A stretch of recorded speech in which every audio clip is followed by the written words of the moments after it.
नमस्कार। आज हम बात करने वाले हैं देश की उन लाखों बहनों की जो हमारे बच्चों के भविष्य की पहली सीढ़ी बनाती हैं, हमारी आंगनबाड़ी कार्यकर्ता। सालों के इंतजार और कड़ी मेहनत के बाद अब उनके लिए सम्मान और अधिकारों का एक बिल्कुल नया दौर शुरू हो रहा है। तो सुनिए बहनों, अब वो जमाना सच में गया जब आपकी मेहनत को बस कुछ हजार रुपयों में तौल दिया जाता था। अब आपको हर महीने मिलेंगे पूरे 24,800 रुपए। और ये हम नहीं कह रहे, ये कोर्ट का फैसला है। अब आप सिर्फ स्वयं सेवक नहीं बल्कि पक्की सरकारी कर्मचारी हैं। ये एक बहुत बड़ा बदलाव है। चलिए आज इसी की पूरी कहानी को समझते हैं। तो सबसे पहले बात करते हैं उस खबर की जिसका सबको बेसब्री से इंतजार था, यानी सैलरी में हुई जबरदस्त बढ़ोतरी की। देखिए, अब तक होता ये था कि एक आंगनवाड़ी कार्यकर्ता को औसतन करीब 6 से 8 हजार रुपए ही मिलते थे, मतलब इसी में गुजारा करना पड़ता था। लेकिन अब ये आंकड़ा पूरी तरह से बदल गया है।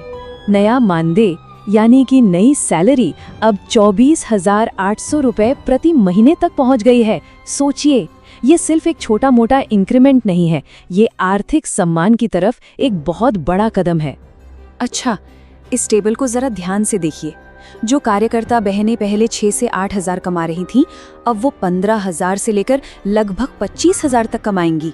और जो सहायिका बहनें थीं, उनका वेतन भी अब 9,000 से 15,000 तक हो गया है।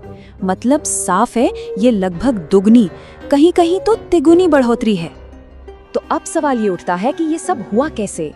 अचानक इतना बड़ा बदलाव कहाँ से आया? तो भाई, इस बदलाव की नींव रखी गुजरात हाईकोर्ट के एक ऐतिहासिक फैसले ने, जो 20 अक्टूबर 2023 को आया था। यही वो चिंगारी थी जिसने इस बड़े बदलाव को हवा दी। लेकिन जैसा मैंने कहा, ये कहानी सिर्फ पैसों की नहीं है, ये कहानी है सम्मान की, पहचान की। ये जो बदलाव है ना, ये सिर्फ कागजों पर नहीं है। पहले आपको स्वयं सेवक कहा जाता था, जिसे बस एक मानदेय मिलता था। लेकिन अब कोर्ट ने आपको एक सरकारी कर्मचारी का दर्जा दिया है। इसका मतलब है कि अब आपको न्यूनतम वेतन का अधिकार है, आप पेंशन और मेडिकल सुविधाओं की हकदार हैं। ये सोच का एक बहुत बड़ा फर्क है। और हाँ, इस फैसले का असर सिर्फ अभी काम कर रही बहनों पर ही नहीं, बल्कि इससे नई भर्तियों और करियर में आगे बढ़ने के भी रास्ते खुल गए हैं। इसका सीधा सा मतलब है कि अब नए मौके सामने आ रहे हैं, जैसे महाराष्ट्र के महसावद में और चंडीगढ़ में हाल ही में भर्तियां निकली। और तो और मध्य प्रदेश में भी सुपरवाइजर के पदों पर भर्ती की उम्मीद है। और बात सिर्फ नई नौकरी की नहीं है, अब प्रमोशन का भी एक साफ रास्ता बन रहा है। जैसे उत्तराखंड सरकार ने एक नियम बनाया है कि सुपरवाइजर की 50% सीटें अनुभवी आंगनवाड़ी कार्यकर्ताओं से ही भरी जाएंगी। यानी अब आप मेहनत करके एक अधिकारी बनने का सपना भी पूरा कर सकती हैं। लेकिन हाँ, एक बात का ध्यान रखना बहुत जरूरी है। जहाँ अच्छे मौके होते हैं, वहाँ कुछ धोखेबाज भी आ जाते हैं। जैसे मध्य प्रदेश में फर्जी मार्कशीट वाले भर्ती घोटाले सामने आए। तो बस पूरी ईमानदारी से आगे बढ़ना है और ऐसे किसी भी झांसे से बचकर रहना है। चलिए, इन अच्छी खबरों के साथ साथ अब जरा जमीन पर उतर के देखते हैं कि असल में हालात क्या हैं, क्योंकि अभी भी कुछ चुनौतियां बाकी हैं। देखिए, तस्वीर थोड़ी मिली जुली है। एक तरफ कानूनी जीत है, तो दूसरी तरफ पंजाब में सैलरी मिलने में देरी हो रही है। चंडीगढ़ में कुछ सेंटर आज भी सहायिकाओं के घर से ही चल रहे हैं, जहां सुविधाएं अच्छी नहीं हैं। पश्चिम बंगाल में तो एक सेंटर को बिजली मिलने में 13 साल लग गए। लेकिन इसी बीच बिहार में हमारी कार्यकर्ता बहनें वोटर अवेयरनेस कैंपेन चला रही हैं।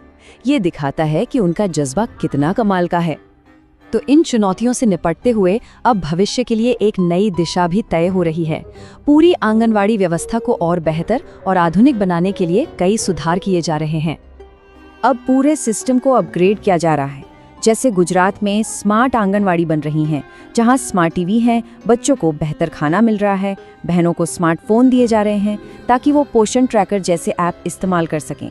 साथ ही हेल्थ चेकअप और प्रधानमंत्री जीवन ज्योति बीमा और सुरक्षा बीमा जैसी योजनाओं से उन्हें सुरक्षा भी दी जा रही है। तो सवाल ये है कि ये जो बढ़ा हुआ वेतन है, ये जो नया सम्मान मिला है, क्या ये वाकई हमारे देश की उन लाखों बहनों के लिए एक नए युग की शुरुआत है जो हमारे देश की नींव को सींच रही हैं?